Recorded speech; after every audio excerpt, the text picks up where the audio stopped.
All right, good morning, everybody. I'm Brian Dose. I'm going to call this meeting to order. LaSalle County Public Safety, room 250 at 9 o'clock. First order of business will be roll call. Ron? Here. Craig? Here. Ray? Here. Wally? Here. Tom? Here. Joanne, you're on WebEx? Yes, I am, And you're on but vacation? I'm on vacation, yes. All right, so that doesn't count, but I'm sure I'm more than willing to listen to your opinion. So, Thank you. as we all are. So, all right, and I'm also present for roll. So we have 6. Okay, so then motion to approve minutes of the prior meeting by Ray, second by Wally. Any discussion on those? Emailed out. Hearing none, all in favor? Aye. Aye. Are there any opposed? All right, those motion carries. Is there any citizen comment? Hearing none, we'll go right to animal control. So, you want to come on up?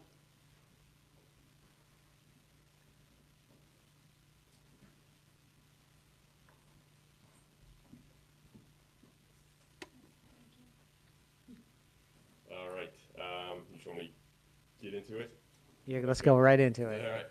All right, so we've been busy working on a contract with Norway Kennels, and hopefully that can kind of serve as the model for any other shelters that want to work with us in the future.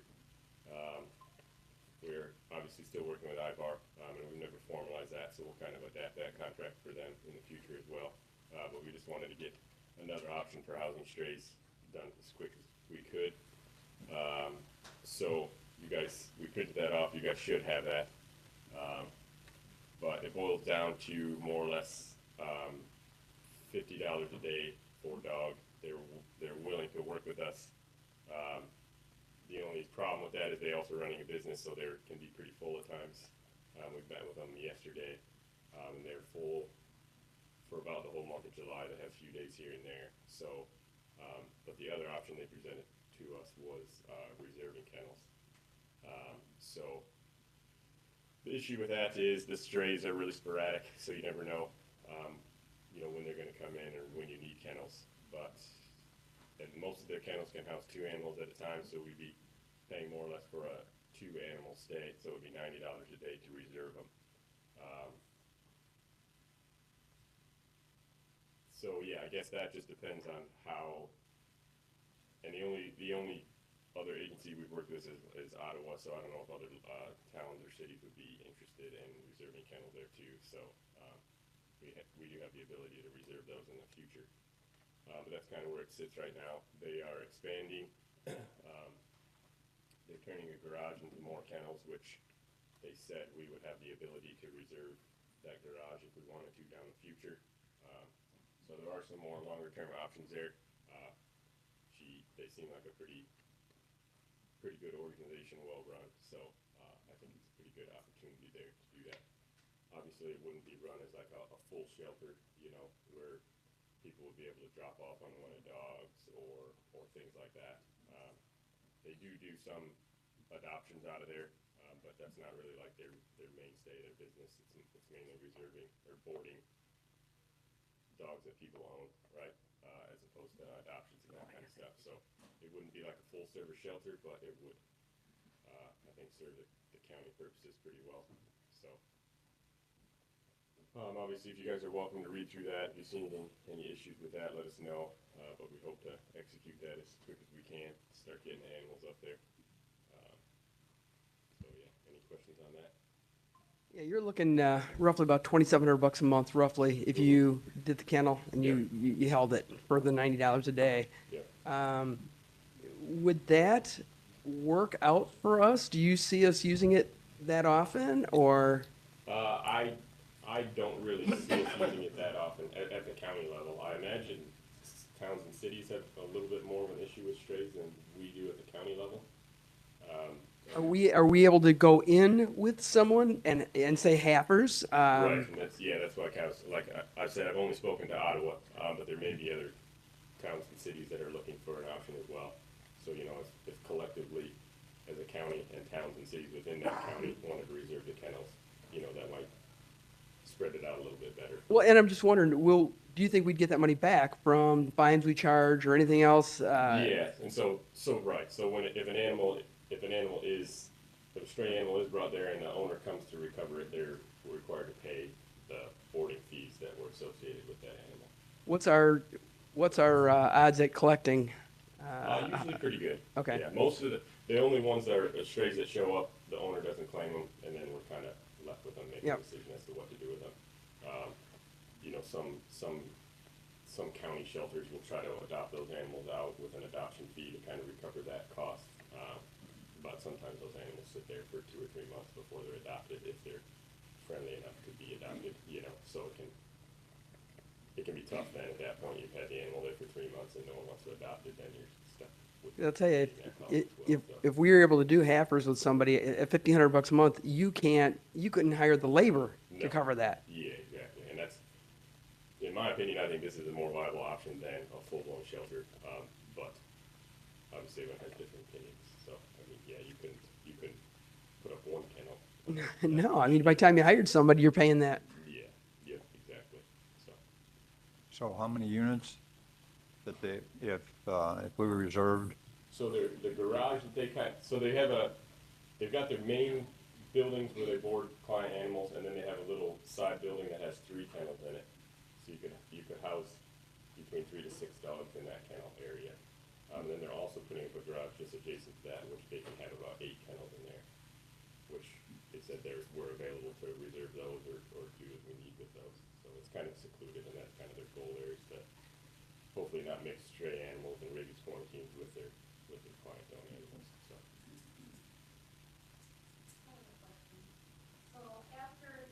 Hold on, can you, Chris, you mind, it's okay, you can come on up, you just have to have a seat and talk at the mic.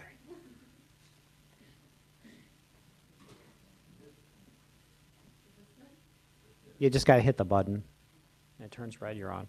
Okay, after the 3-day or 10-day holding time and nobody claims it, then what happens to the dog? It depends. If we can find somebody that wants to adopt it or take care of it, we do that, but a lot of them end up getting euthanized. Okay, who's we? The animal control or Yeah. Norway Kennels? Norway Kennels has a Okay. small network, and she has adopted them out in the past. Okay, does she know that there's state laws and everything to follow when adopting an animal? Yeah. Will she follow those rules? Because that's going to cost her money. Right, yeah, exactly. Yeah, So, and then she would be, since she's in a contract with animal control, she would be acting as a shelter for animal control. So all the laws that she would follow would be under animal control. So we would, in essence, do that legwork for her.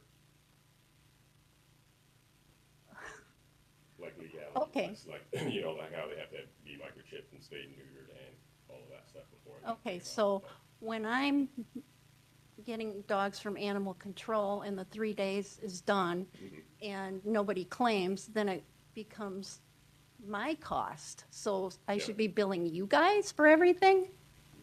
No, at the end of the 3 days, if no one wants to adopt them, then the county euthanizes them, since we don't have a shelter. That's how it's been. So that's and we express that to her as well. Okay. If she wants to take that on and adopt them out, Okay. she's more than willing to. Otherwise, Okay, more than good. welcome to. Otherwise, they're euthanized. Okay, as long as she knows that there's Yeah. microchipping, spay, neuter, rabies, the whole works. It's Yeah. not just, hey, you want to adopt a dog. Yes, exactly. Yeah. And this is my hesitation with a shelter, right? You're not just putting up a building to house stray animals. Then you run into this issue as well. It's like Right. stray animals there, unwanted, then and then people are like, oh, you have a shelter, we shouldn't euthanize them, we should adopt them out and do all these things, which it's a lot of money and a lot of effort, a lot of staff. Then you have to have veterinarians visiting that shelter or taking the animals to veterinarians to have that done. So it's not just putting up a building to house animals. And then, just as Chris was explaining to me before, once you have a shelter, you have people that just drop off animals. They're unwanted, so they'll just bring them over and drop them off. So it's a lot. Not saying that people may not want that service, but it's more than just a building to house animals. And, I know you get the whole big picture, and I have written a letter with just phone calls from one day that we got in at the Ivar Animal Rescue phone call, not on my cell phone, but just on the list. And I really, really encourage everyone, because you can listen to us babble away and say this and that, but until you actually come to our shelter, and Mr. Dos has been there, and get a visual of what is going on in LaSalle County with dogs and cats, it's just gonna, I'm sorry, not go anywhere. I mean, this is serious. If Susie and I tap out, you guys are screwed, okay? Because we're up in age. It's hard to find people to take this passion over, and it's not cheap. So I really encourage you guys, I mean, I live 5 minutes away, to come see this place and get a grasp of what really is going on in LaSalle County. Yeah. I think that's it. Yeah, I agree with that.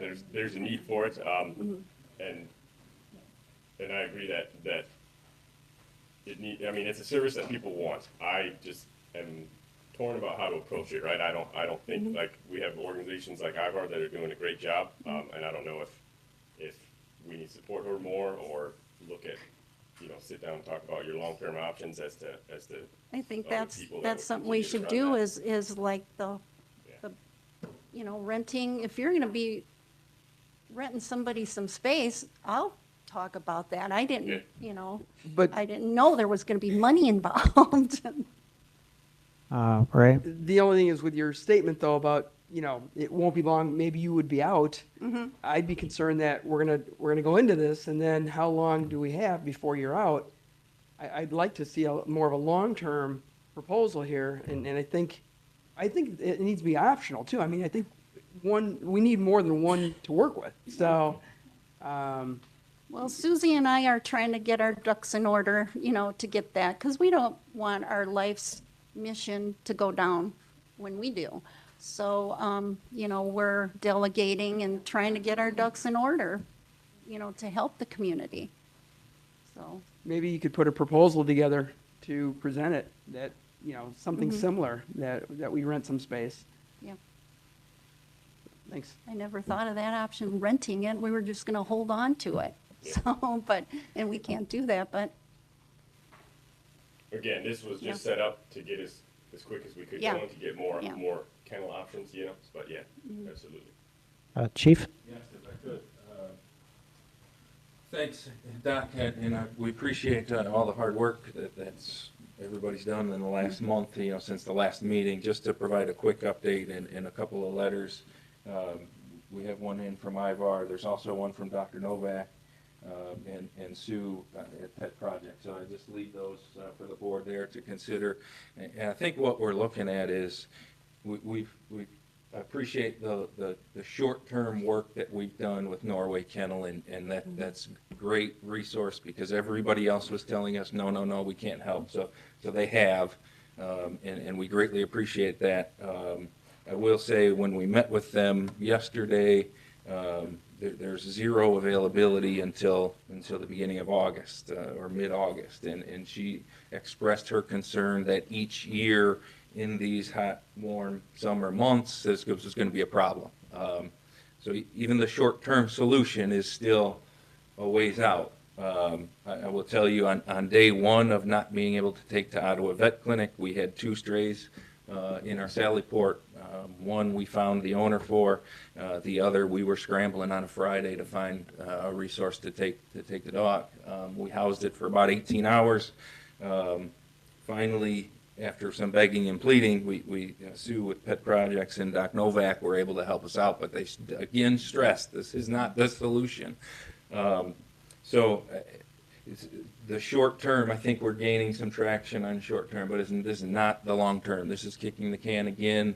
This is what we've done with Novaks. This is what we've done with Ottawa Vet. And we need to keep the ball rolling on a long-term solution. And I will say, I've talked to Commissioner Gainier and Mayor Hasty, and we're trying to brainstorm some more local ideas here on what to do. So if anybody's interested in joining that team or pool of resources, I think we're gonna gather the townships, the 5 townships that touch Ottawa, and try and come up with something more local, see if they're interested in helping, if anybody's willing to join. The mayor has offered to have a meeting on the 14th and 16th of July. I can get some additional details out. But we're open to anything, and I think we need to continue the conversation about long-term solution. Again, we appreciate what Norway's doing, and that being there, when I say immediately, I don't mean today, because it's not till mid-August, but at least it's something that somebody that's willing to hear from us. We must find a long-term solution to on what we're going to do. It's been long enough. Thank you. We keep working together, and just know there is interest at the city level on trying to join forces with somebody, some way, somehow, whether it's a facility and contracting somebody in, I don't know, but the discussions are being had, so appreciate it. Thank you. Who's the mayor of Ottawa? Mayor Rob Hasty. Okay, doesn't his wife have a clinic She in does. Peru? Not in Ottawa, but yeah. In Peru? I mean, is that ever an option to rent from her or do something there? Everyone we've reached out to, everyone has said no thanks. We understand the problem. Yeah. We know there's one. We recognize one. We'll write a letter of support. But this is bad business model. We don't want to touch it. Yeah, that's what's been happening for years and years and years. We were lucky to find one at Novak. We were lucky to find another at Ottawa Vet. Now they're closing. We're down to 0. So we've now found Norway to help us. But yeah. And I did talk to them specifically, and Care Oh, okay. over there, and they will not. No. And like the chief says, like every other vet clinic we've reached out to, and Care was in that same boat and was adamantly against that, to just answer your question on and Care. Well, let's get up to Ivar and see what we got and throw around some ideas. I'm open. Yeah, well, we'll keep the conversation going. I'd like to keep it on the forefront and try and find long-term, because we gotta do something. But if nothing else, we'll. All right, you exit had something? station. Yeah, I did want to say, I did speak to her after you guys left yesterday, and she was under the impression that she needed a full 10-day window, so she does have availability this month. Okay. In 3 to 4 day stretches, so let her know if you got a stray. So. Ray? Chris has got definitely a handle on this better than anybody. She's been in the business for years. My question is, we're talking strays. Why is LaSalle County so different than, you make it sound like it's, here we've really got a problem with cats and dogs. Is there something that we should be doing differently? I don't know whether it's in fines, I don't know what it is, but do you see this in other counties the same way? No, because they have animal control facilities set in place. They have shelters and. So they're still getting the same volume, they just have a place, Yeah. a way to deal with it better. Yes, and that's why we're all here. Okay, Yeah. all right.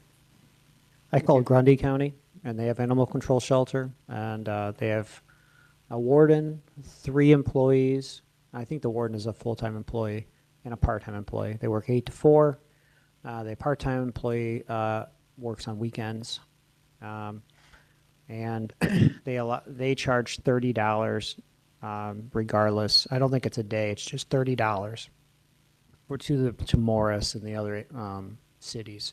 'Cause, and I think maybe the reason for that is it's all taxpayer dollars, so it's coming up from somewhere. And they've had it in operation for quite some time. I'll tell you, if we ever did decide to go down that avenue, I know so many people that when they go on vacation or anything else, they have no place to put their cats and dogs. And honestly, if we ever got to that point, I think there's also, more we could do with that. Yeah, And that- I mean, that is what Norway Kennels does, right? they house, and that's why they're so busy this time of year, because people are going on vacation, they want to leave their dog somewhere. So yeah, I mean, I know we need a long-term solution, but to me, it doesn't make sense to rebuild a business that's just down the road instead of, or rebuild another business that's just down the road. Yep. And try to do it cheaper, which, in my experience, is the governmental red tape makes it a lot more expensive. Yeah. I mean, that boarding facility is, you know, the truth. People are looking for places, and once Yeah. again, I'm offering almost an acre of property right there on site in LaSalle, where, you know, county can have it, because it's just sitting there. Thank you.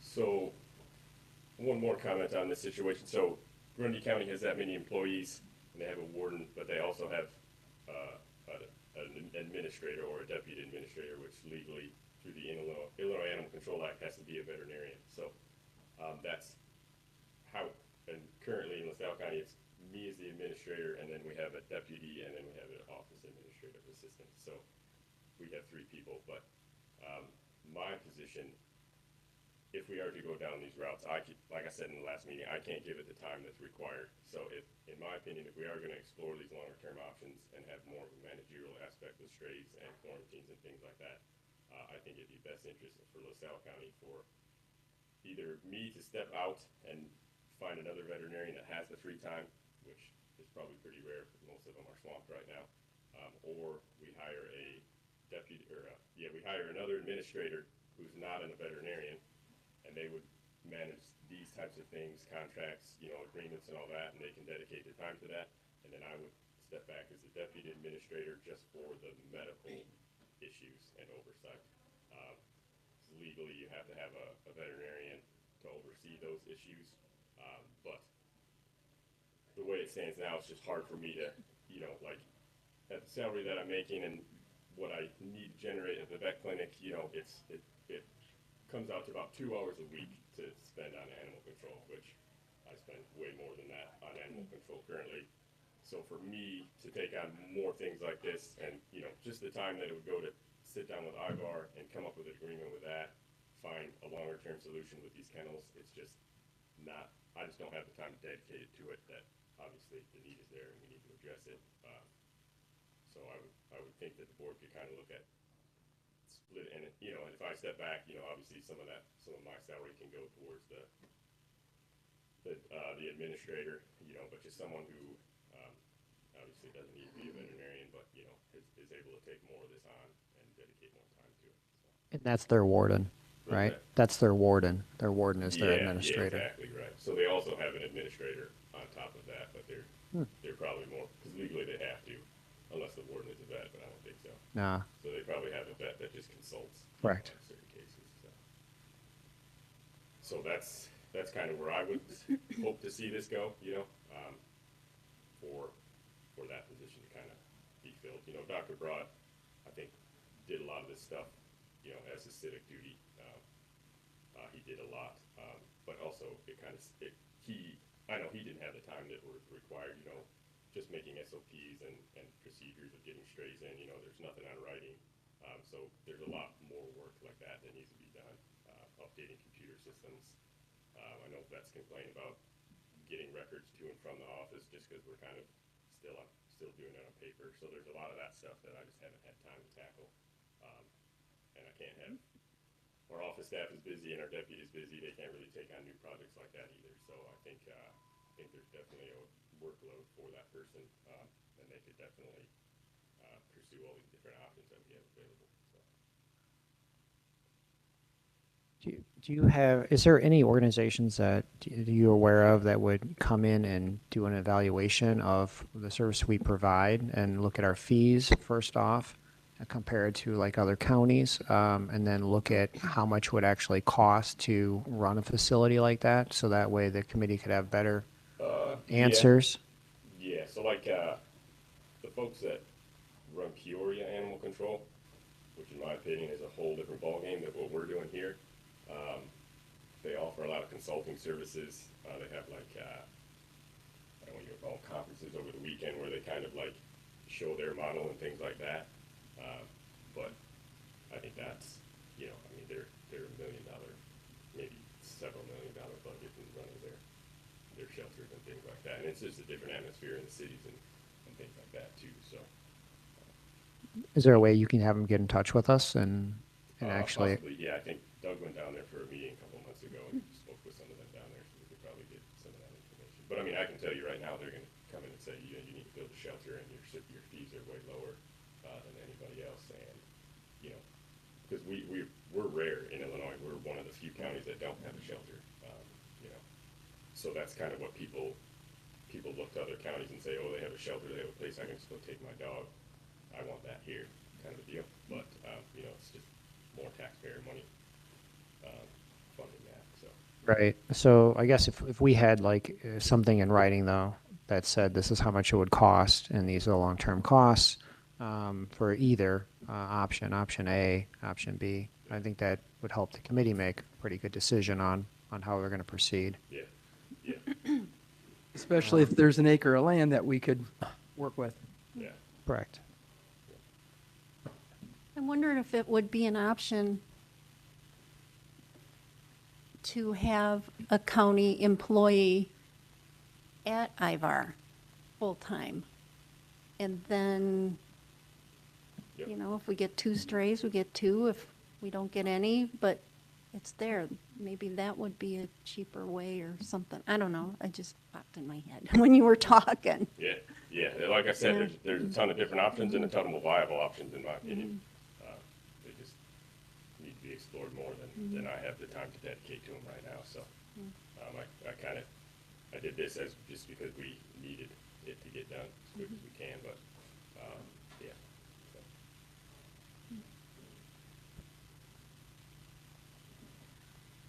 Does anybody have anything else? All right. It just seems like we keep going down the road here. Just wondering, as we're talking here, the cities, should we put a meeting together with all the different cities and say, listen, here's the problem in LaSalle County, and you know, here's what we're looking at different avenues, and you know, as we mentioned, there's property here that we sit on. There's a lot of possibilities out there, but I'm wondering if we should get all the cities together and say, listen, we need a long-term fix, and you know, who would participate? How would we participate?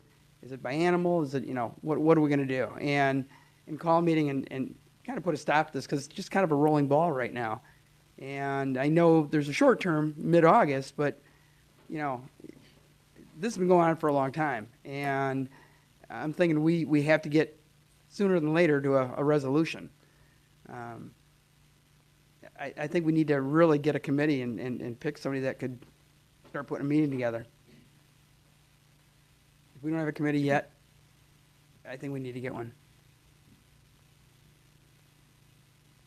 Yeah, and an additional comment to that, so it's, in the past, it's all been handshake agreements and verbal agreements, so there's never been contracts in place, you know. Like I said, if you run a shelter, it's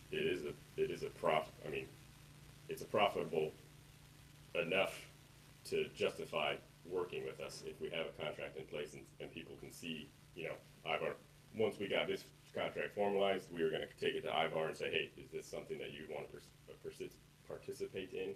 You know, so I think as long as there's shelters and boarding facilities around, there's gonna be viable options, right? Instead of, you know, longer term options, but again, it all needs to get formalized and get on paper, so. Well, and if that's true that it's profitable, why couldn't we find a business person that, you know, wants to invest and get an investor to start doing this? If it truly, if we I could mean, put a it's not performer profitable together and alone, but if you are running a shelter or running a boarding facility, you know, and have that as an add-on, you're not gonna have to do anybody a favor to make that work financially, you know. So, which I think is gonna, you know, need to be there in order for an agreement like that to go forward, so. If it's that good of an idea, why aren't the vets doing it? yeah, I know. That's when you said profitable, You're it's making it like, sound like we could make some money off of this. well, that's Well, when you we're said not. profitable, I started thinking investor, but it's like, you're right. Why aren't they doing it? So a vet clinic can house a dog for several $100s, right? So they have a sick animal comes in, it takes up that space. So it's like, it's profitable to an extent, right? But a vet clinic is gonna make a whole lot more money off the sick animal or a surgical animal recovering or things like that. So they're not gonna take the chance of reserving that kennel where they may have a surgical patient that they say, oh, we don't have room for. Does that make sense? Well, you just said earlier that if we get it, we can expand on it and then become more profitable. You said we could house these animals and then do other things to them, like, or have other things where we can make Oh. it profitable. And I don't, why don't the vets do it? I was saying, when you take these animals on, once they're there for the 3-day hold, if you're not comfortable euthanizing them, which a lot of shelters are moving to this no-kill attitude, then it becomes a big burden after those 3 days, is what I meant in that regard. There's not really a huge profit, as Ivar knows, in trying to rehome unwanted dogs, right? They're unwanted for a reason. And she works on a lot of donations because she's taking that on.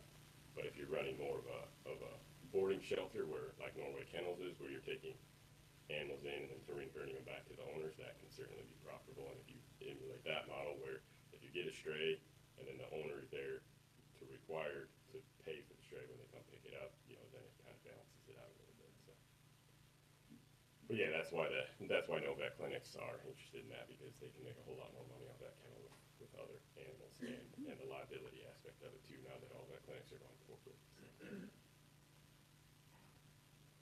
So let's have a show of hands. Who is going to come to my animal shelter and do a walkthrough with me? I've seen it. I've seen it already. I've been there. I'll go again. Is there anything else about this? All right, so there's agreement in front of us for the shelter housing agreement. Does everybody have a copy of this in front of them? Okay, so everybody has a copy. I'll just read it. Kennel agrees to accept stray animals and dogs requiring rabies quarantine as required by the county, provide clean and secure housing, daily feeding and care, isolate and observe any dogs under rabies quarantine in accordance with Illinois Department of Agriculture and Illinois Department of Public Health guidelines, and keep written or digital records of animals housed, including intake and release dates. County agrees to pay the kennel at the rate below per animal for boarding services. Rate may be reviewed and adjusted on an annual basis upon mutual agreement in writing by both parties effective beginning of each calendar year. So per day, stray animal boarding is $50. Stray aggressive toward other animals, $90 a day. Rabies quarantine boarding, $90 a day. So, and additional fees for medical care, emergency treatment must be pre-approved by the county, unless immediately required to prevent animal suffering. We're getting invoiced on a monthly basis. We're responsible, the county's responsible to collect fines and fees from animal owners. They're going to restrict drop-offs to certain hours, 8 to 6, Monday through Friday, 10 to 4, Saturday, Sunday. And we did speak to Norway Kennels. They're open to taking animals after hours in extenuating circumstances or really aggressive dogs that local municipalities are not comfortable holding. Okay. All right. Guess I'm looking for a motion for this agreement. Has this already been vetted? I have reviewed it. The only question was to make sure there's only 1 fee per day. Yeah. So if there's a dog that's both in rabies quarantine and aggressive, we're still only get charged 1 fee. Okay. Yeah, change that language a little bit on there. So. If we, Is there a number of days for animal? I see it's 50 a day, but how many, what's the end? Is it Yeah, 3 days? So those are dictated by the Illinois Animal Control Act and the Illinois Welfare Act. So it's 3 days for a stray that they're legally required to hold if the owner is not known. If the owner is known, then they have to hold it for 7 days, and then a rabies quarantine is 10 days. And whenever there's a rabies quarantine, we encourage the owner to get. So if an unvaccinated dog bites a human, they have to go to get quarantined. to make sure they don't have rabies for 10 days. So we encourage them to take them to the regular vet. A lot of times if the dog's unvaccinated, they don't have a relationship with a vet, so it's hard to get in. So if the dog is really aggressive or did some serious harm to the person who they bit, which is pretty often, we encourage the owner to euthanize them because they're a liability. And a lot of times, the owners of those types of dogs that are not vaccinated and bite people aren't really cared for all that well, or sometimes they can't afford to care for them all that well. So a lot of those the really mean dogs, we encourage them to euthanize. So not a huge portion of the rabies quarantines had to be done at a shelter or at animal control. So a lot of them can go to the vet if they have a relationship with them, or if they don't want the animal anymore, they euthanize them and stuff. But if they do go to us, the owner is required to pay that up front. So it's hefty, because if they're not vaccinated, we have to vaccinate them, microchip them, and then they board them. So you're looking at like $1,100 for that. So they either pay that up front, or they find something else to do for the dog. You could euthanize them or get them $200. So. All right, let's give a motion. Can I have a motion by Ray? Can I have a second? By Craig. All right, discussion. Any further discussion on it? I have one. Chris, how much do you charge the county for rabies quarantine? It was just, it's just the regular fee, whatever's on Yeah, that sheet that you have. She does rabies quarantines there. And so these, in her bill right here, so these are 3-day holds for these animals. So that's $204 for 3 days, so a little over $67 a day.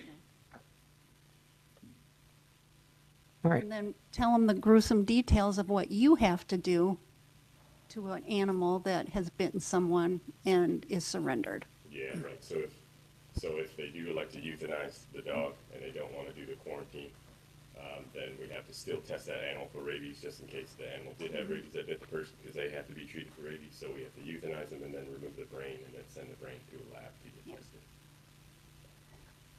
A lot behind the scenes that people don't realize. Yeah. okay, so we have a motion and a second. Any further discussion? All right, we'll do a roll call. Ron? Craig? Ray? Aye. Wally? Aye. Tom? Aye. All right, I'm also in the affirmative.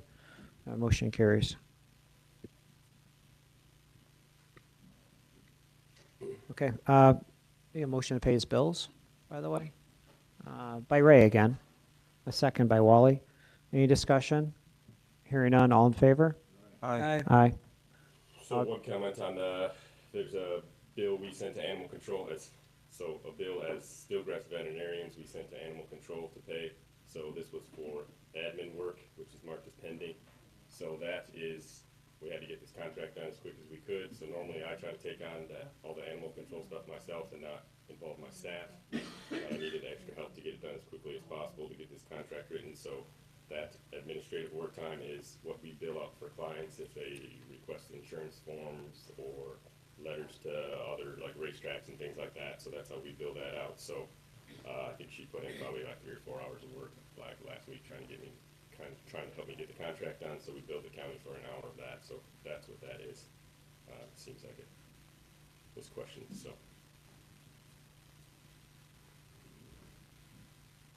But again, like I said, I could keep my staff full-time doing animal control stuff, which I can't do obviously. So I think that the deputy administrator and administrator positions would be super helpful for animal control.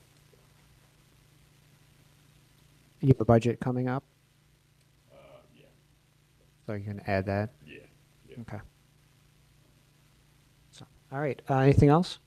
All right, Doc, thank you. All right, thanks guys.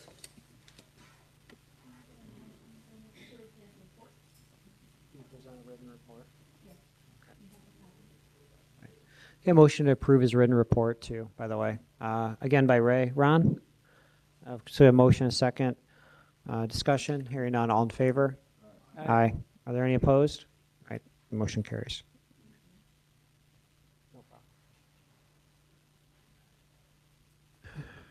Okay, second, Sheriff? Would you like to go? Coroner wanted to go last.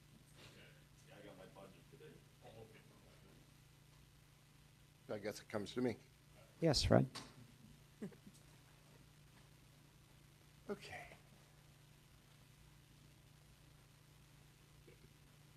As far as budget goes, I have to close out a grant before I can do my budget, so budget will be presented at the August meeting because that grant closes out July 1st.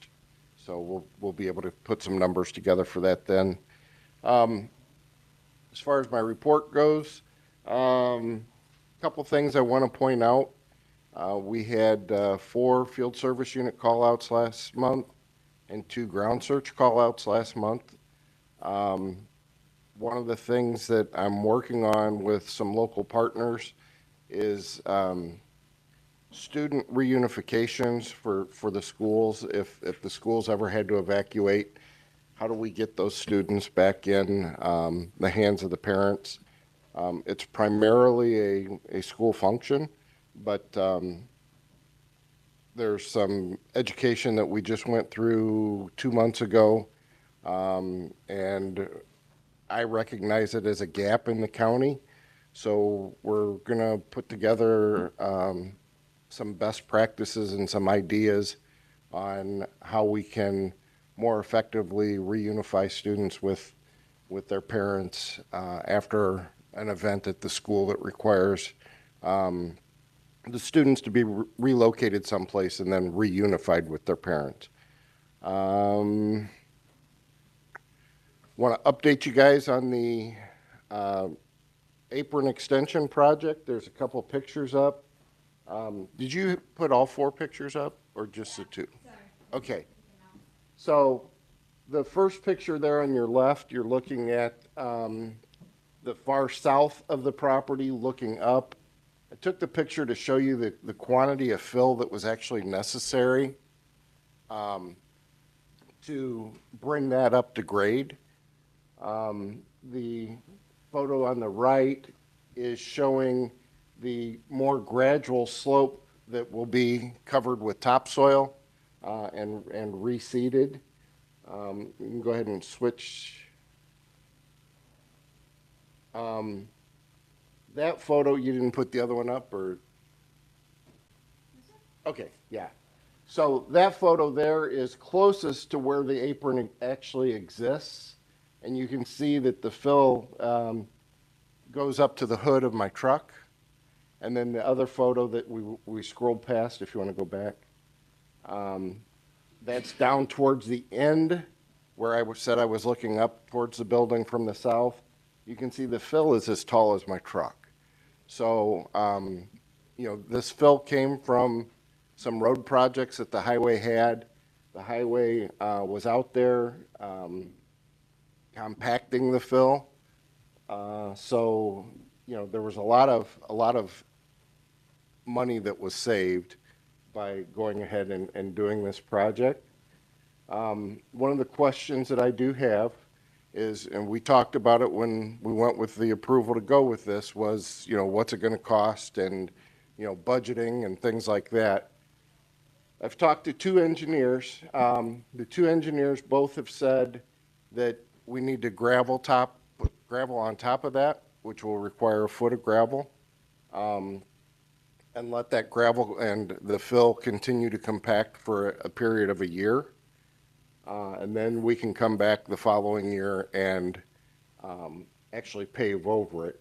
So my question that I want to pose, and it's immaterial because I can throw it in the budget for next year, but with the payroll savings that I have because of not having Corbin, do we want to go ahead with permission, to throw that gravel on there so that it's able to be blacktop more quickly versus 2 years down the line? And that's just a question I'm throwing out. Again, what's the cost? There you go.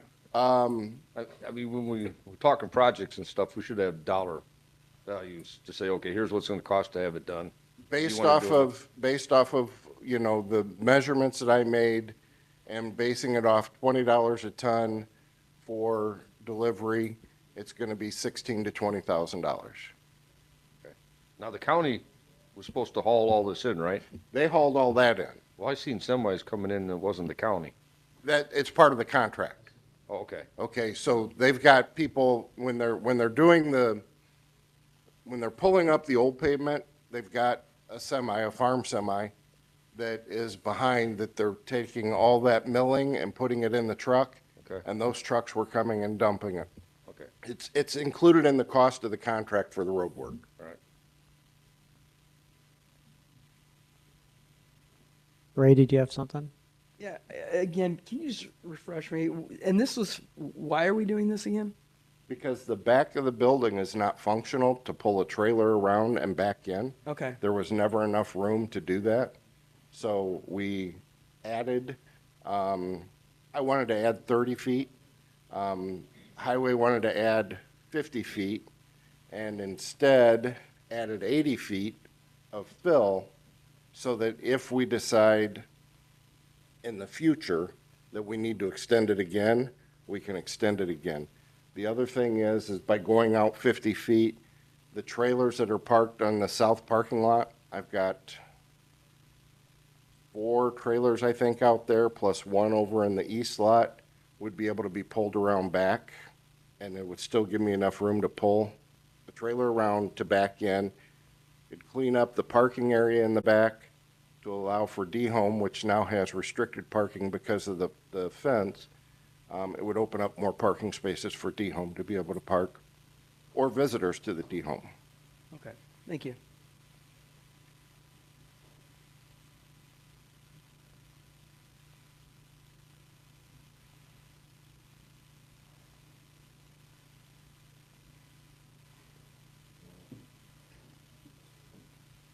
So have you gone to property? I went from here to property before, Yeah, yeah. okay. What's the committee want to do? What's the savings from Corbin this year? Right now, probably about 25,000.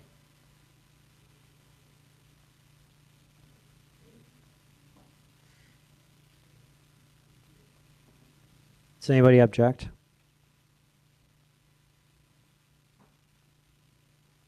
I don't think there's any objections. Go ahead. Okay. And we're gonna do this project one way or the other, right? Whether it's this year or next year. That's what it sounds like? So, This just moves it forward. It's additional time that they can allow that millings and the gravel to settle and compact.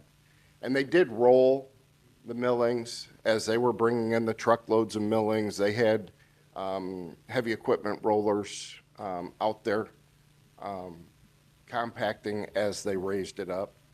When they bring the gravel out, they'll do the same thing. They'll bring the roller and compact that as well. But as I said, 2 different engineers that deal with pavement have said you need to let the gravel sit for a year.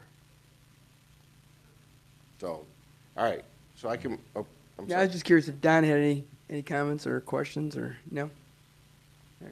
The only other thing I want to do on my report, I talk about field service callouts and ground search callouts and things like that. I got a letter from the city of Oglesby. It's quite lengthy, but there's two areas I want to read out. It's signed by the chief of police from Oglesby. It's in regards to us providing some assistance for him for Oglesby Fun Days, and his comments are, your team's dedication and professionalism played a crucial role in ensuring the safety and smooth flow of traffic throughout the festivities. The presence of your volunteers was instrumental in managing the large crowds and vehicular movement, allowing attendees to enjoy the event without any major disruptions or safety concerns. We greatly appreciate the time and effort your team members devoted to this task. Their expertise and willingness to volunteer their time and skills not only contributed to the success of the event, but also demonstrated the spirit of community service and cooperation that LaSalle County is known for. I always like to shine a spotlight on my volunteers because they do a lot of work for the county and don't get compensated for it other than a year-end appreciation meal. So I just wanted to throw that out there that when we have these field service call-outs and things like that, it is appreciated. It is recognized by the municipalities that we're out there assisting. So, Thank you for sharing, because you've got some of the most passionate volunteers I've ever met. yes, I do. Yes, I do. And quite honestly, I couldn't do my job without them. You know, the whole purpose of the field service unit was to find activities to engage the volunteers so that when I need the volunteers because I've got a disaster that went through and I've got to now go out and do damage assessment, or I now have to set up an emergency evacuation shelter. I've got those people because, you know, like I said at the beginning of this reconstitution of the volunteer effort, at one point we had close to 200 volunteers with the county. And they were volunteers in name only. Most of them were volunteers in name only because they weren't utilized. And yeah, I'll volunteer, but because they were never utilized, they lost interest. And then when we did need them, I didn't have people. So this is a way to keep the volunteers engaged so that when I do have a disaster event, I've got people readily available that can assist. So, and that's it, other than paying my bills, unless there's questions. All right, I have a motion to accept the report. Ray, second by Craig. Any discussion? Hearing none, all in favor? Aye. Motion carries. Bills, payment of bills. A motion to pay bills by Ron. Second by Ray. Any discussion? Hearing none, all in favor? Aye. If All right. anybody would like Any to opposed? come down Nope. and Motion see the carries. back of the building, I'll be down there. Thank you. All right. I forgot to mention the two letters that the Chief of Police Ottawa dropped off. I'm going to give them to the secretary, and would you mind just emailing them out? We'll enter them into the record and just email them out to the committee. Thank you. All right, Sheriff?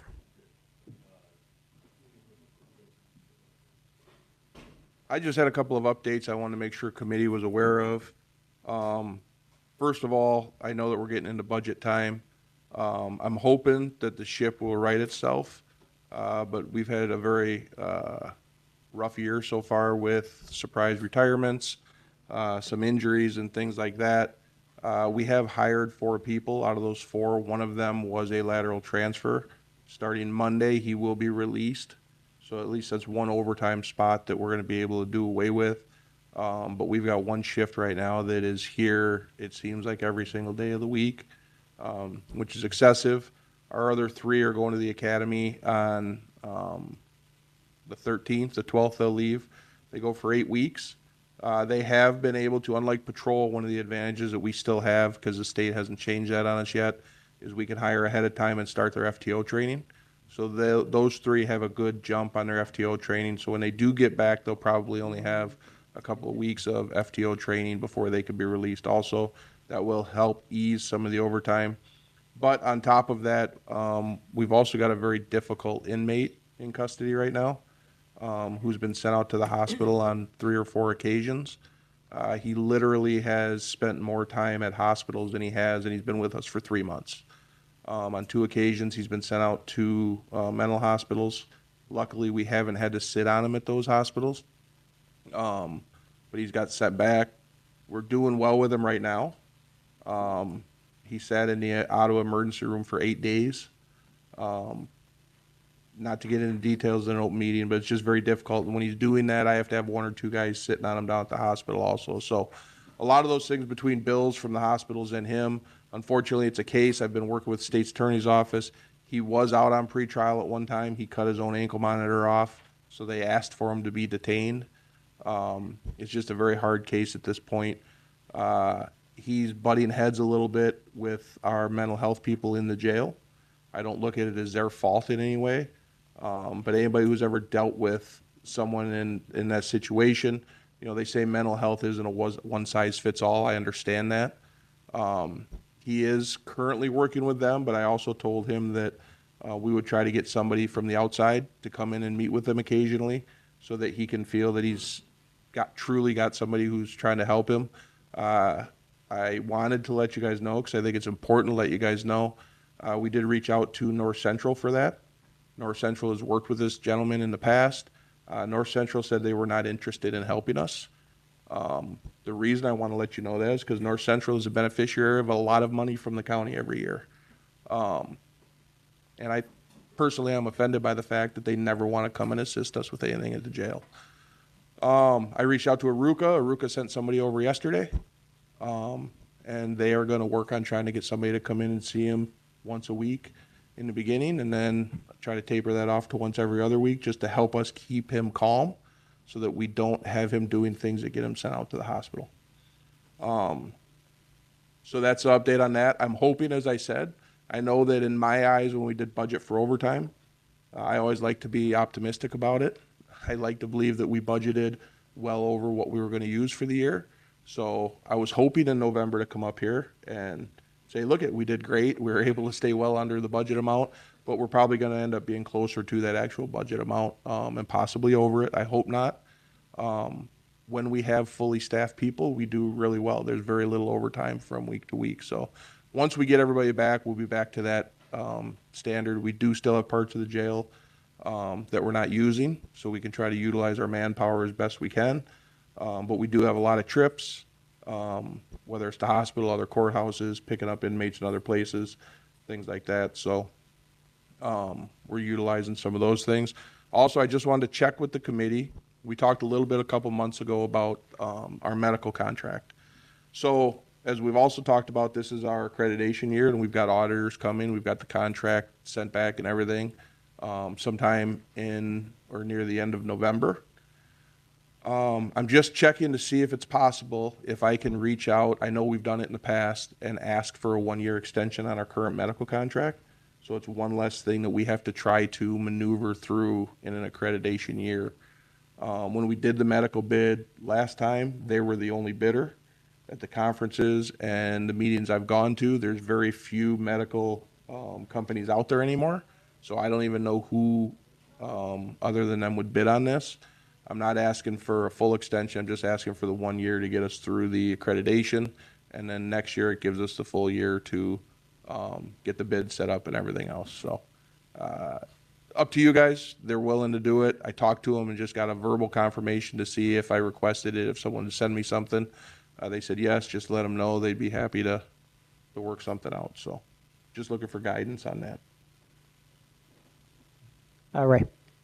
First of all, I don't think we should take the comment with North Central lightly. Is there any committee that we could feed that back to let them know that they were not helpful upon request? And I don't know how the money gets to them, but could that all be reviewed to see if there's anything we can talk about with them as far as being a good partner? I don't know what committee that would be. At one time, they also did our mental health care in the jail. Correct? And then when did that end?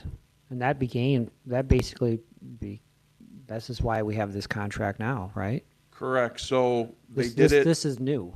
When we first went to it, 708 set that all up for us because we wanted to go to mental health and jail. They did a 1-year contract, and then the next year they wanted a price increase. I couldn't remember the exact amount, but it was substantial. Again, I had nothing to do with it. 708 was running the whole contract, but Todd Martin at the time was a civil attorney who called me and said, who is handling this contract? And I said, 708 board. He says, well, we need a meeting because you can't just hand out $100 and some $1,000 contracts without a bid. So we had a meeting. They're not there anymore. Some of the people that sat in that meeting were offended, thought that it was me because I didn't want them there. Todd tried to explain to them that I had nothing to do with this, that it was all him.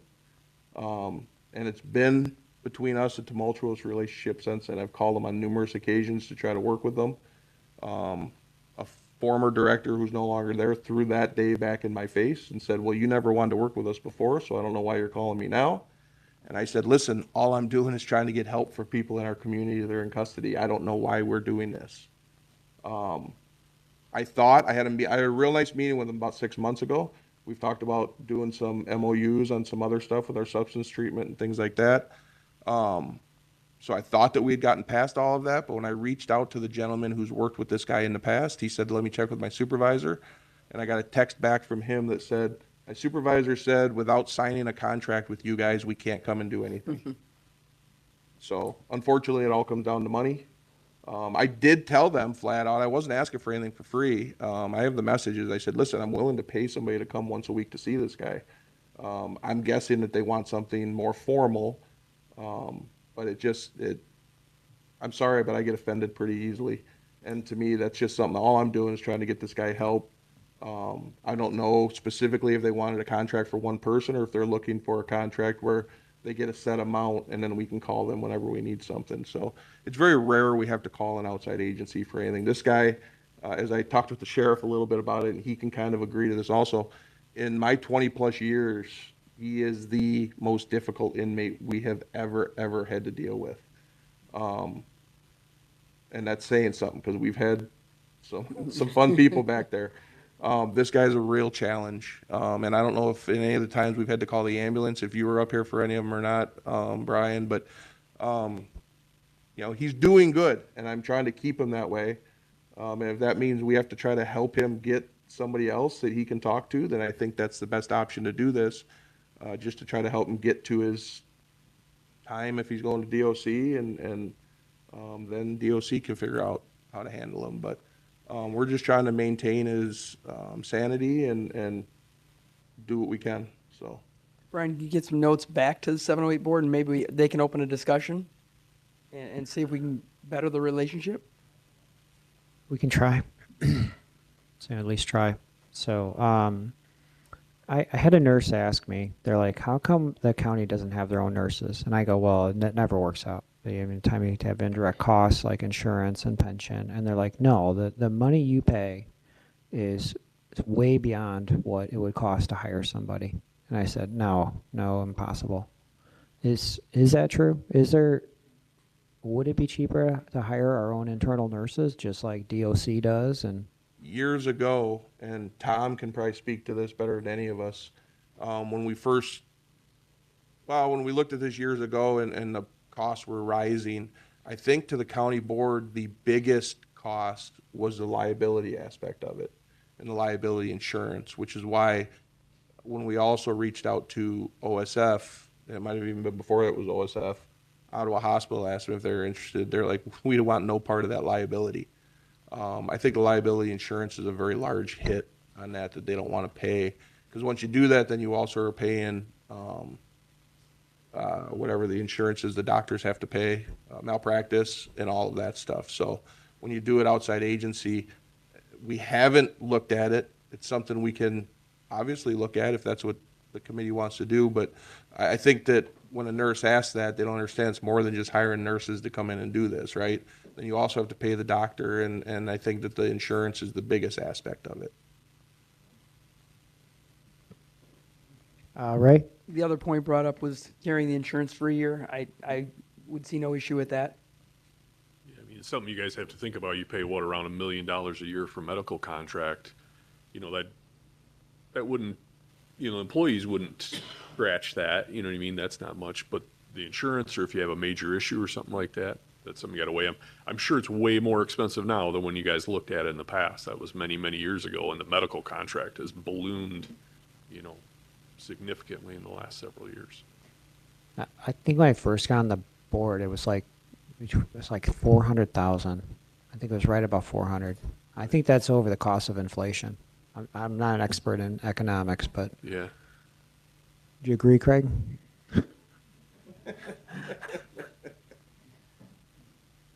So, okay. What else? Oh, Craig?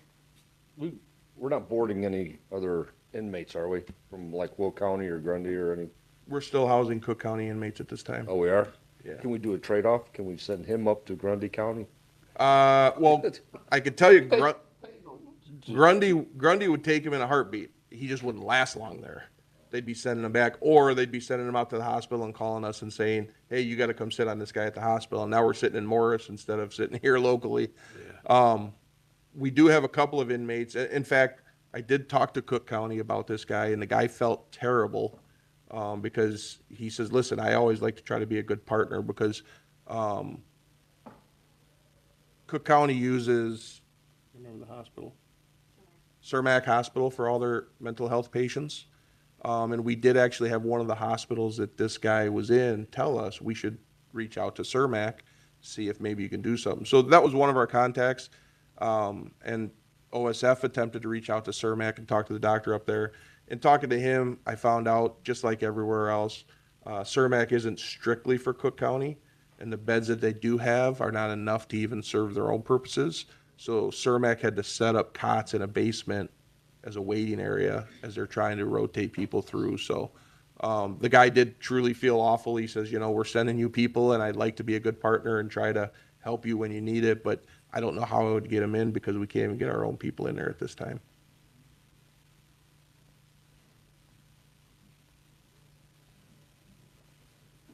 And then, Brian, I had one other thing. I don't know how we're supposed to move forward with this, if we have to wait till next month to do it, because it came late and I didn't get a chance to get to Amanda. But if you remember also a few months ago, we talked about all the wearing countertops and everything within the jail. Bob had Liebhart come and go through and do a proposal for that. The proposal came through just recently. There was discussion of having all that done before the accreditation comes and pay for it out of public safety. We did get that bid back. From reading it and looking at it, it looks like to remove all of the stuff and to put the new countertops in, it was like $30,800. Okay. So I guess first thing, does anybody have an issue rolling over the medical contract a year? Does that have to, when do we have to provide app notice and all that? 90 days before. 90, okay, so it could be on next month's agenda. Yeah, so I will reach out to them. I will get something in writing. I do have something I would like to try to do. I don't know if I can, but I'll get with Pat about that, and then if we can do it, I'll explain it next month. Okay. But yeah, I'll reach out to them and ask them for that. All right. And I guess then for the 30,800, does anyone object with him going to finance and seeing if they could just, you had It's over something? 30,000, don't we have to take it out for bid? Oh, Just bringing that up. Or we can have them redo it. That's on me. That's on me. I should have said that. I should have thought of that before I said the amount. it's not IT, is it? So, yeah, you're going to have to go out to bid. All right. When are they coming in? For the accreditation. End of November.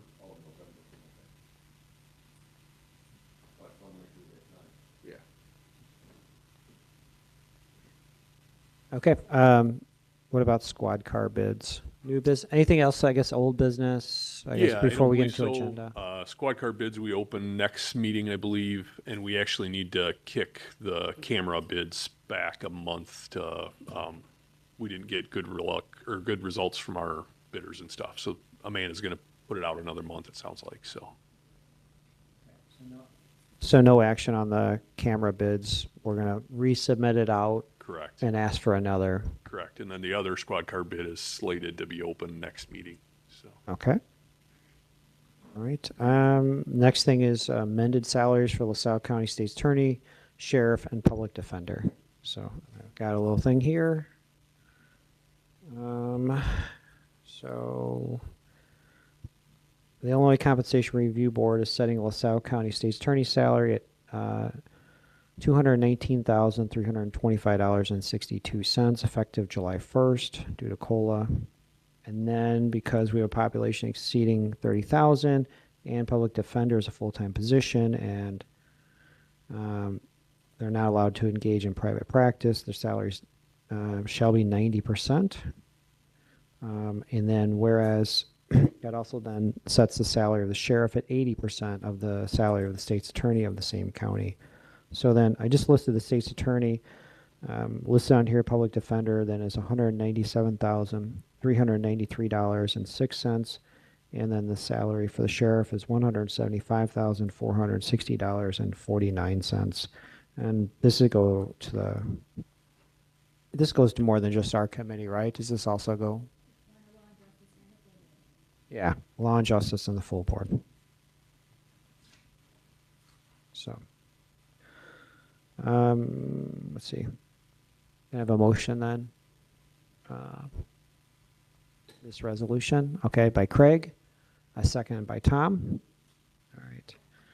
And let's see here.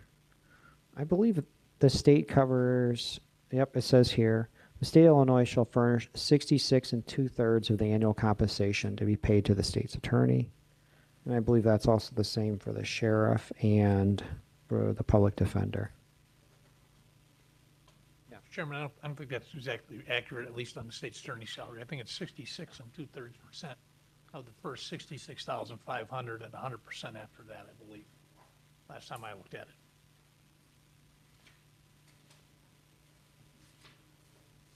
Uno momento.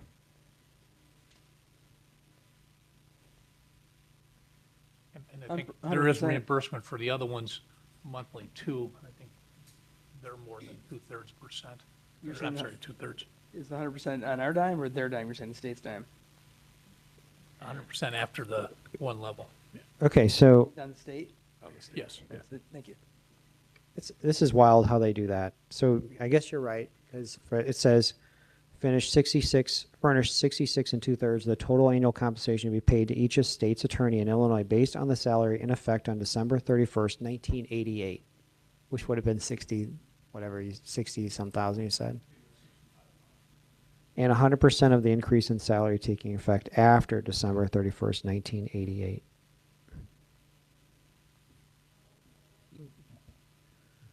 All right. So we have a motion and we have a second, right? So, good. All right, we'll do a roll call. Ron? Aye. Craig? Aye. Ray? Aye. Wally? Aye. Tom? Aye. I'm also voting affirmative. So it's all ayes. Motion carries. I'm going to pass this around for signatures.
Okay.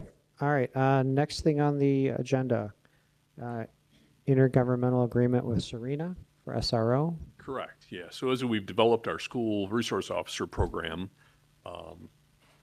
Serena has now approached us, and they like what we're doing. They like having our folks in their school systems, and they kind of want to solidify that on a little bit more permanent basis. You see most all the other big school systems doing this, where they're offering reimbursement to have the officers there basically 5 days a week. Right now, our 3 school resource officers kind of float around between the 13 schools in the county. Serena is probably the one that they spend the most time at anyways, because you have a grade school, you have a high school, you have a bigger concentration of students there. So we've had Pat and Mark look at it. Mark kind of helped us craft it a little bit too. We kind of plagiarized the agreement from another county's school system that they were using. But basically what we're looking at is between us and Serena, they came to a dollar amount based on the amount of days that the deputy is there, based on their pay with their insurance covered too.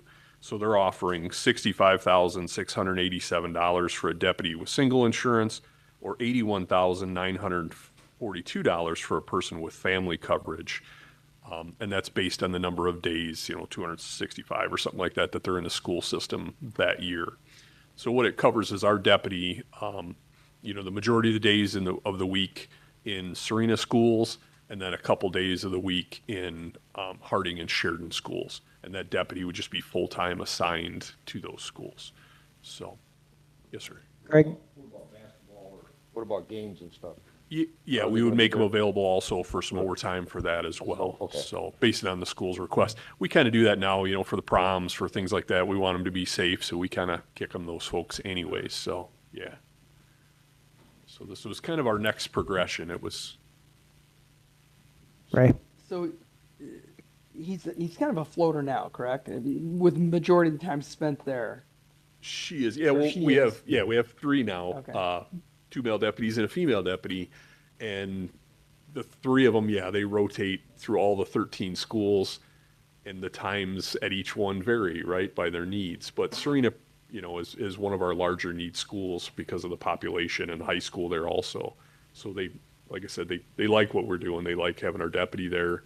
They want them there all the time. You know what I mean? They take care of quite a few things there with the school, and we have a really good partnership with them, so. And that position, that program wasn't part of like ARPA funds where it's a temporary, it's a full-time, or? So ARPA funds, I think, Don can speak to this too. I think our funding our 3 SROs through 26.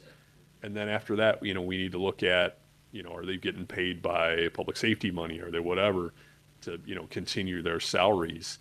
It's not like you're going to give this program up, right? It's not going to stop. We're not going in the opposite direction.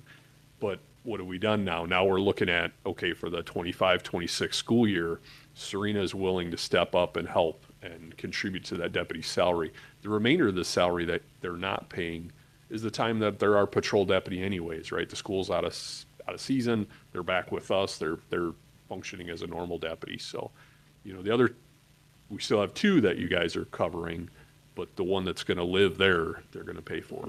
If they capitalize their time, is there gonna be a need for another SRO, or?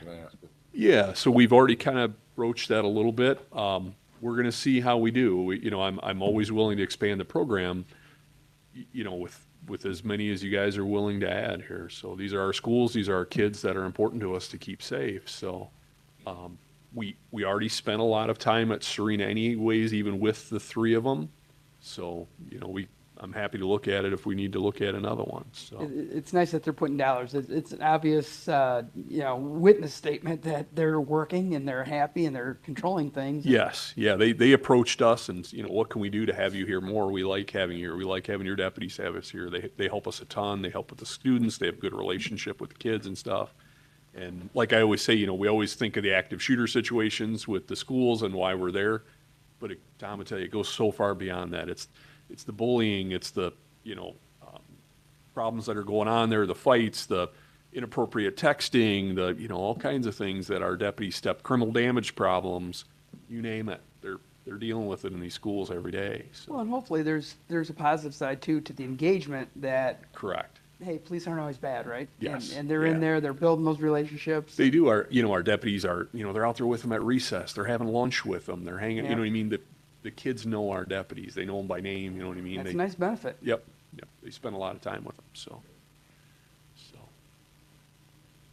Sheriff, you think this is a model for the other 2 when you talk to some of the other rural schools? It is. I know Don's come down and talked to me about it. I know you and I have talked about it in the past. It's definitely something to look at. It's just tough because some of the other schools are so small. So how do you meter this out to the other one? Serena, Harding, Sheridan, some of our bigger schools out in the county area.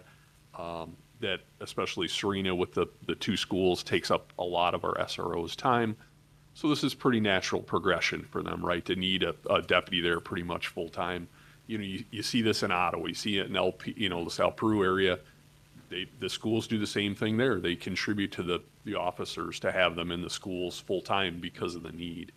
So Serena was at that level. Some of the other ones, you know, they may not have the funds, they may not have the time, you know, some of these little tiny schools, you know, Deer Park, Ransom, you know, it'd be tough to have a guy there around the clock, you know, so. But not that they don't need to see an officer too, they just might not have quite the need that some of the bigger ones do, so. Okay, that's great. And that is that coming before the committee or? So I have extra copies of it. If anybody wants to look at the IGA, you're more than welcome to review it. Like I said, we kind of crafted it with Mark. Pat has looked through it as well. And it's kind of based off some other schools' IGAs that they've used. You know, I don't think there's anything surprising in there. I'm more than happy to share it with any of you. I've got extra stuff for it. Otherwise, I think it would have to go onto the full board, I would assume, to enter into agreement, so. Mr. Chairman, I'd suggest if the board or the committee seeks to pass this on to do it, I will have a full review of it before the board meeting. You can do it subject to approval from the state's attorney's office. Mr. Anderson has looked at it from his end, but I haven't looked at it very thoroughly, to be honest with you. All right, Pat, that's exactly what I was looking for. So can I have a motion to approve pending state's attorney's approval and forward to the full board by Ray, second by Tom. Any discussion? Hearing none, all in favor? Aye. Aye. Are there any opposed? All right, that motion carries. Okay. Next up, increase in fee for hiring a deputy for security outside events. Sure, and thank you for the previous there. This was something I wanted to look at for a little while here. So every now and then we loan our deputies out for private functions. You know, we've had wine festivals, we've had film crews, we've had, you know, a little bit of, you know, people are having a problem at a business. You know, I think you know, some stuff's going on with the landfill or anything like that, where they're looking to hire law enforcement to function as security. They're in uniform, they're armed, they're in our squad cars, they're on duty for us. But, you know, we bill these other entities for our deputies' time. So it's been $65 per man per hour for as long as I can ever remember. So I just thought we probably ought to look at what you know, in today's day and age, are we losing money doing this? And we probably are. So, you know, these deputies, whenever they fill these shifts, you know, 99% of the time it's on overtime, you know, unless we had, you know, extra people working that day, we might kick somebody to it, but we almost always fill it with overtime. So for time and half scale for one of our top deputies is about $68.07 per hour. Time and half scale for a sergeant is about $73.12 per hour. That's not taken into effect any insurance costs. That's not taken into effect putting a squad car out there. And I talked to some of the other surrounding sheriffs in the area just to see where they're at, and they're basically charging their overtime rate, you know, like one of their top rates, and they're probably losing money at what they're doing also. So, and then on top of it, I know we have coming up tomorrow for the 4th of July, the one company wants to hire us because of some problems at their facility. All right, it's going to be on a holiday on July 4th. That's quadruple time for our deputies. Now you're looking at almost $200 an hour that we pay these guys to be on duty. So, and this place is willing to pay it, but I don't want to see the county lose funds to do it, right? So, you know, we're good stewards of our community, but we also can't, you know, just give our time away when it's a private company looking to hire us. So.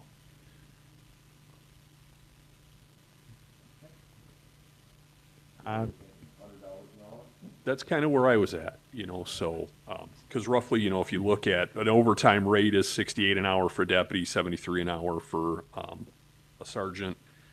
You know, if you look at insurance, you end up around $100 an hour what you're paying their benefits and everything like that. Correct, yeah. So that was kind of my assumption. I'm definitely open for suggestions, but I was going to kind of propose to maybe jump to about 100. And I would say on a holiday, probably 200. Otherwise, you guys are going to take a bath on it. So. Okay. Do you know what we are in other counties? That's why I said the other counties that I spoke to, they're generally charging like the deputies' overtime rates to them, but then they're in the same boat. They're probably kind of losing money. Yeah, I when didn't they hear do the it, so- dollar amount, though. I wasn't sure. Oh, they just, whatever their top overtime rate of their contract is for their deputies, so. So like, just like our overtime rates, you know, $68 and $73 an hour, we're pretty comparable with everybody else. They're So probably in the same boat. even at 100, we don't cover our vehicle cost or Not any wear and really. tear or anything like that? I mean, Yeah, you're putting them out there in a squad car for, yeah. So, The business is making money, though. I mean, you know, if it's a private business, I have no problem if it was 100 and a quarter and Yeah. make sure we're fully covered and, right. And keep in mind, most of the time, I try to be good to our other towns. You know, if they've got a little festival going on, the Burgoo going on, something like that, these are community yeah, events, that's right? different. That's different. Yeah, those I donate to. I donate our guys. I even donate a decent amount of overtime to them. You know, Earlville calls and says, hey, we've got this thing going. Can you send me a guy? Or Oglesby did it the other day. We've got fireworks. Can you ship a guy for our, what Fred was talking about for their fun days that they had the other day? Absolutely. I'll kick you deputies for traffic. We're good stewards. We help our other neighborhoods and stuff. 4-H fair, I donate them, you know, a couple deputies for a couple nights, you know, and stuff. But these are your true private parties. Yeah. These are companies hiring our deputies, so. They're probably doing an event where they're making more or driving in business or whatever. Yeah, and- these are private run functions and Yeah. stuff, so. Okay, so I guess a motion by the committee to raise it to 100. Yeah, I guess Right, at is my it- time here, I've never changed a fee on anything like that, so that was my assumption, is that I just needed you guys' blessing to do so, so. If we're going to change it, do we not want to do a little bit more than the 100 since we haven't changed it for years and we probably won't change it again for a while? I think probably 100 is probably fine for now. That seems like a nice, easy number to remember. I mean, $73 with our portion of the payroll tax, it bumps it up to about $79.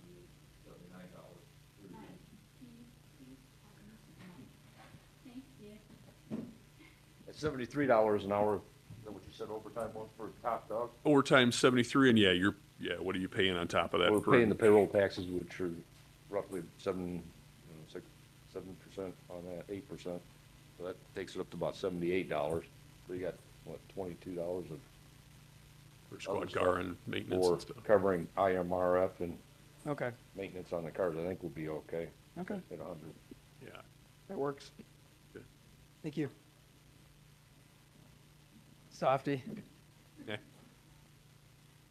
So I guess a motion at 100 and then 200 for holidays. 200 holidays. And since it's a fee, does it have to go to finance? Technically? Pat? No.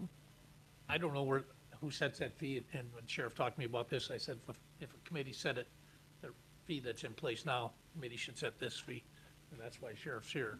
Okay. I just want to make sure. All right. Is it final at this committee, or does it need to move on, do you think?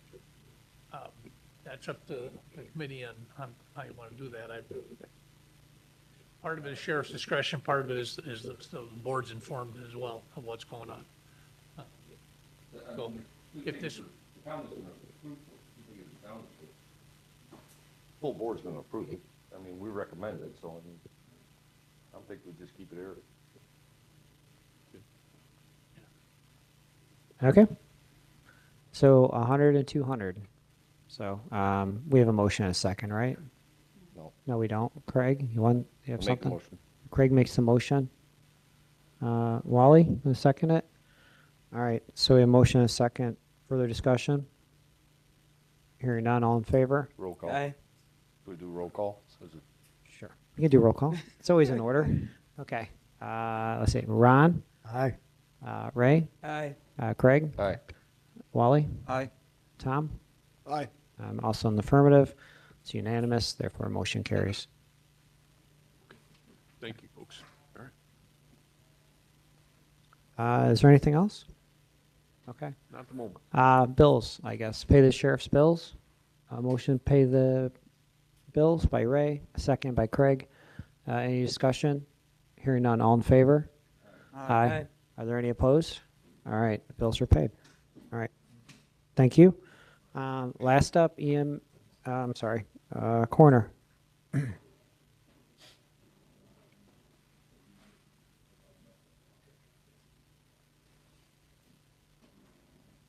come up here, 'cause I think the auditor's coming up here for the budget part.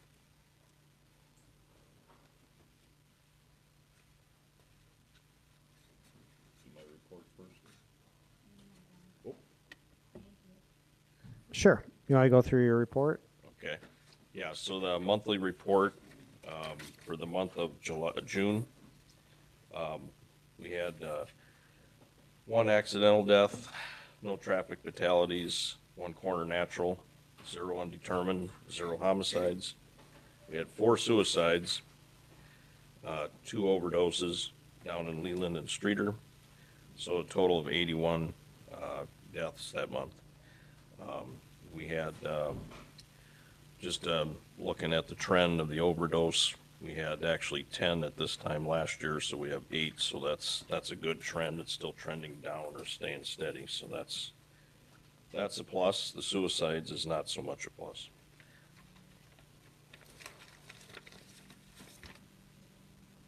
Any questions on the report? All right, motion to accept the report by Tom, second by Ray. Any discussion? Hearing none, all in favor? Aye. Any opposed? All right. Motion carries. All right. Okay, I don't have any other new or old business, to report or anything, so if you guys are ready, we can jump into the budget. Let's go. Okay, so we'll start with, 42, which is my death surcharge fund. That's a small amount of it's basically like a little, kind of a quasi grant that we get every year from the Department of Public Health. We raise that up a little bit. It all depends. It's based on a formula about the amount of deaths that we had in our particular county and gets distributed to all the different corners throughout the state. So this year we got a little bit larger check, so I adjusted it for next year. You know, it's just always so $4,386 for the income. And then, you know, we just put that in under supplies for the same for the expense. This is earmarked, it has to be used for software, computers, electronics, or some kind of associated expense for that specifically when you spend that money. Have you, Greg? you verified we still have the grant? With Elon Musk and all the stuff going on and. I Well, wanna it's make actually sure not, this isn't actually a grant, it's a surcharge. I said it's kind of like a quasi grant we get. It's a surcharge that's built in statutorily to the death surcharge. So what it is, Greg, is when someone dies, if someone wants to purchase a death certificate Okay. directly from the state, okay, they can buy that directly from the state. And like, so much percent goes to the Department of Public Health, some goes to the records part, and then, like I say, then dependent upon the amount of those that are, and then the rest of it gets distributed to the other 102 counties. It's just, every county corner gets that exact amount, yeah. But, you know, it's figured at the fiscal year with the state from June 1st to July 31st. Okay. Any other questions? Any questions on 42? Okay, All right, 51, if we could do the 51 account. sure. So for the revenue, we'll just keep that the same as last year, because I don't see any changes. Like I say, we're kind of readjust our death numbers, they're trending down a little bit. So income, 67.5, interest, 1,100 for 68.6, for the projected income in that fund. And so the expenses, just moving some of that money to a couple different things, because I'm not budgeting for a vehicle this next year, I mean.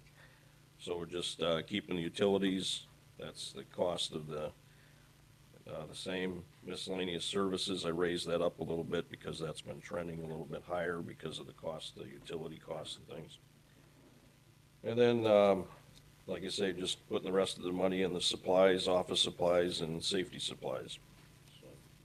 So that comes out to the 68.6. Any questions on this? All right. Okay, and then, Next. last but certainly not least, general fund budget, which is the 20 account. Just wanted you guys to kind of look at the bottom line. Last year's budget, I was able to decrease it by 3,000, and this year I decreased it by 13,000, just shy of $14,000 overall total budget. So, I don't know, do you want me to go through line by line, or? No, just changes. Okay, so it changes the professional transport fee, that's the one that I cut in half because of the vehicle we're getting. Postmortem services, like I say, I adjusted that based on the new death totals. Same with the professional toxicology. Mileage for deputies, raised that up a little bit because I have 2 new deputies and they're gonna have to go to some training. So I raised that $250. Telephone, we have T-Mobile, we have a new contract with those, so I can lower that a little bit, so I lowered that 400. Meal expense, $100 extra for that. Then the other stuff with payroll, those are the payroll numbers that were given to me when I worked with the HR department. So we lowered some things, we raised a couple things because I do, sometime in this next fiscal year, we're gonna be having some changes to my admin deputy's gonna be retiring, so we'll be, hiring somebody new, but I have to figure in some weeks of coverage in that to train that said person. And my intentions, hopefully, is to get a full-time deputy, another full-time day deputy, and then not utilize the part-time people, so that's why we were able to lower that fund to offset that cost of that wage. So all those changes, like I say, we still are 13,963 less than last year. I do have a question I want to throw out there. I don't know, just to, I know this has been brought up by Fred, but when you guys go to do the main budget thing, question I have is, should we be looking at some of these things coming out of public safety? Because the taxpayers are paying out of this stuff out of the general fund, and since this is a public safety entity, I just want to throw that out there. Craig? I was wondering, real quick, on the top line, how many transports does that equate to? Like the 55,000? Because Yeah, that was from that, if you recall, Greg, that transport conversation with the van. So Right. that was figured out. Was that like Normally I 80? do 80. 80, correct. Yeah. 80. So Yeah. we're still estimating we're gonna pay for 40. Yeah, because we were gonna split it in half right now and then see Okay. how, that's stage one, bringing them all back, if Now- you recall. Now on here, are we gonna charge to haul for somebody else? What's that? We're gonna haul for other people too now, since we have a vehicle, right? Even though we're gonna do ours, are we gonna, What do you mean?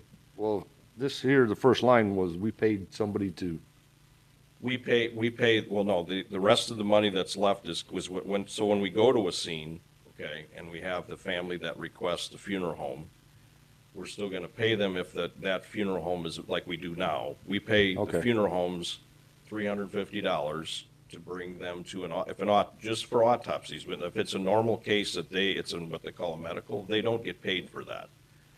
But the problem we're running into is, like I've discussed in the van thing, a lot of times they're in the middle of a service, they don't have anybody.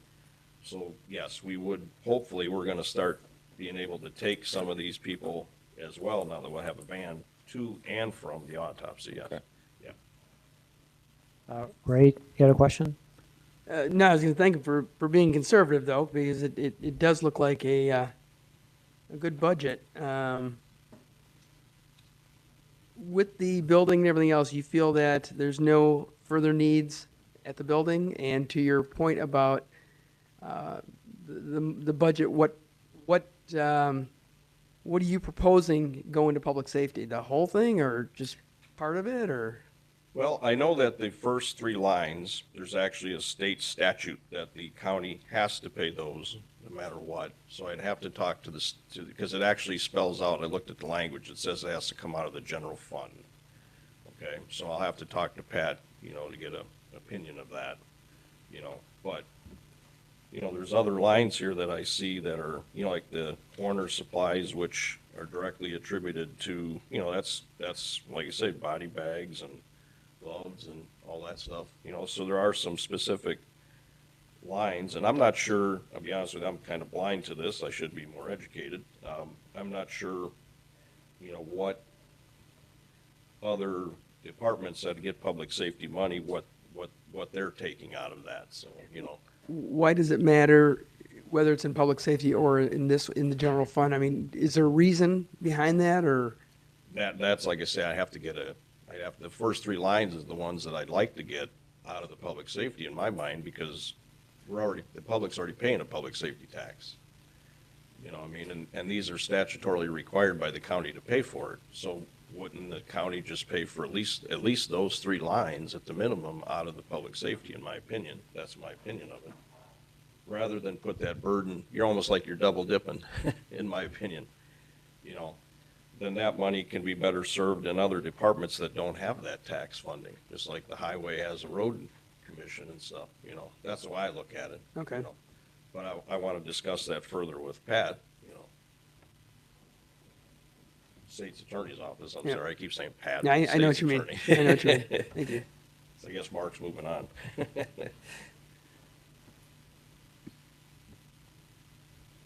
Chairman?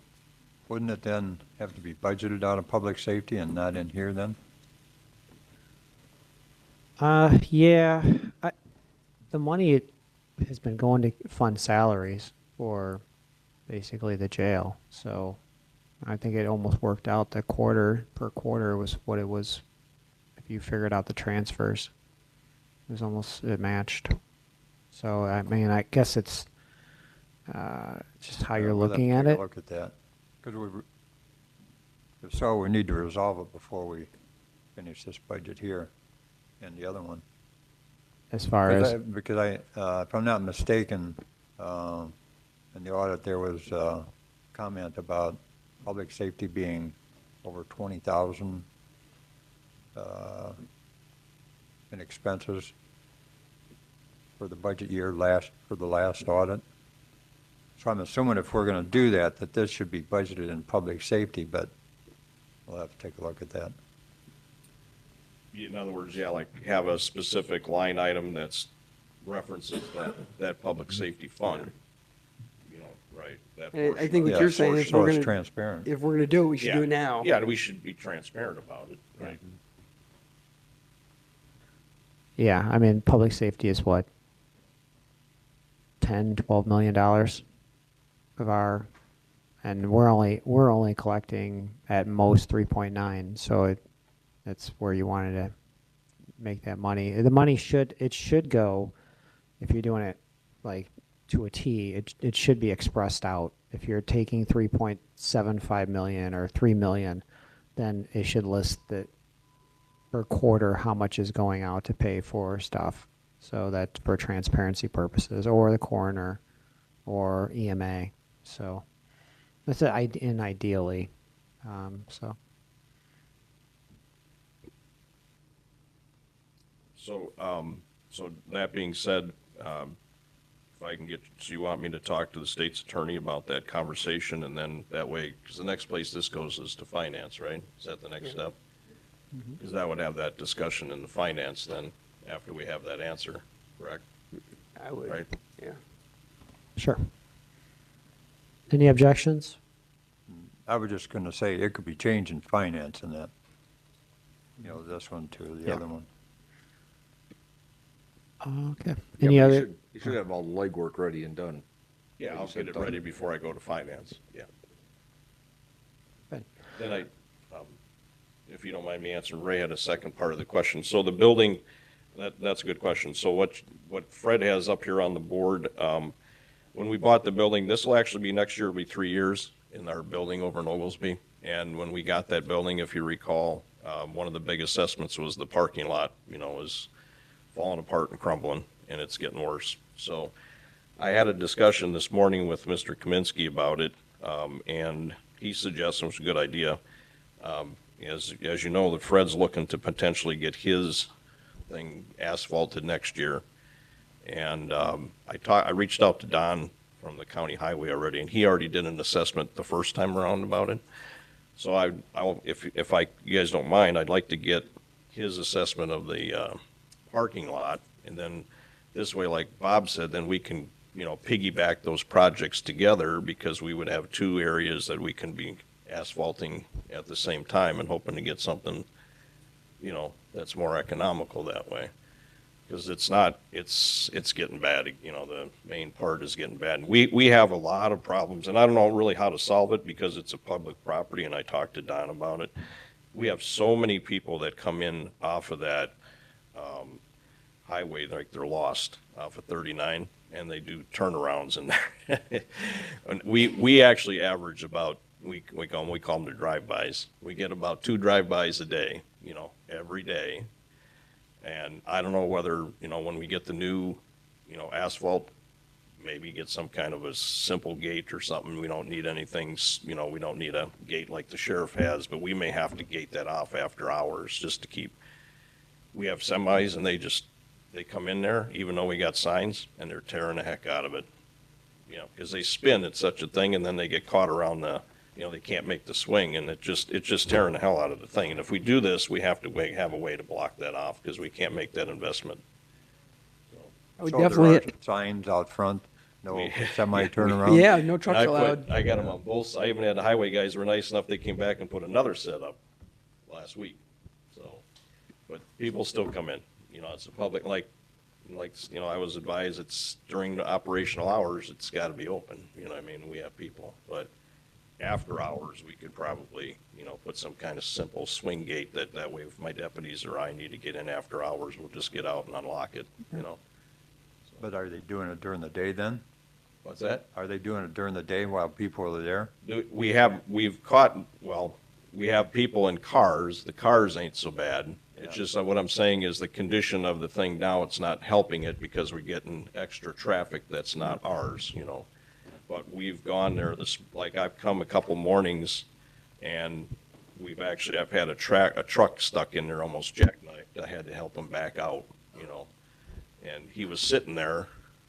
So I looked at the camera, he came in like at 6 o'clock in the morning, so we got to prevent that somehow. So. Ideally, I would have had the bid, and if you're gonna do it next year, I would put it in the budget, is what I would end up doing. Yeah, Bob suggested he was gonna put it on his list of the property projects, because Fred's was gonna go, and we can, do like a piggyback thing to Fred's, is what Bob asked for me to do. I'm gonna get ahold of Don, have him start that process, if you guys are okay with me talking to him to do that, so we can get some pricing together. Because, obviously they can engineer it and tell us that's what he did last time. Yep. And then, because that'll have to go out for bid, obviously.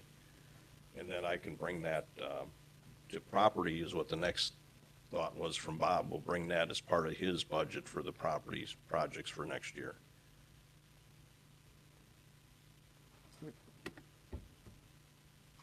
Okay. So I guess this time, we've got 3 line items, not line items, 3 funds, 42, 51, and the general fund for the coroner. And make a motion to approve them and forward them to finance by Ray. Second by Craig. Any discussion? Do you have discussion, Craig? Don, did you talk to HR about the payroll? So this is good to go to finance now. I thought we were, because he said he got the numbers from HR, so. I'd have to check and see if she's got that done after we did the approval. But you on that. talked to her about it, right? Well, she knew what it was changed, so I don't know if she has a Did you give her a spreadsheet percentage? done yet, I'm not sure. Oh, did you give her a percentage? Yeah, we did that. Okay, yeah. I just want to make sure you did it before we sent it Yeah. to finance, to make sure the payroll's right. So actually, Greg, yes, I got the spreadsheet from Melissa last night, and then I just Oh. plugged these in early this morning. That's probably done then. She calculated mine because I was the first one up here, I guess. There she is. We talked about it earlier. Okay. Okay, his is done. Thank you. Yeah, she's Okay. got, it's on there, yep, yep. Okay. All the lines are on there. All right, awesome. I just wanted to Thank make you. sure that if we approve it, I want to make sure we put in there a stipulation payroll's not done yet. But if it is, then we're good. Subject to the, yeah. Second, Amanda, we have to do these one at a time. So, let's start with the general fund. Motion to forward to finance by, can I have that same, can it be Tom? And second by Wally. All in favor? Aye. Are there any opposed? All right, and you just have to sign it. Okay. Everybody has to sign that. Okay, the next one is 51. Motion to forward to finance. Again, you have this by Craig. Second by Ron. Ron. All in favor? Aye. Are there any opposed? All right, motion carries.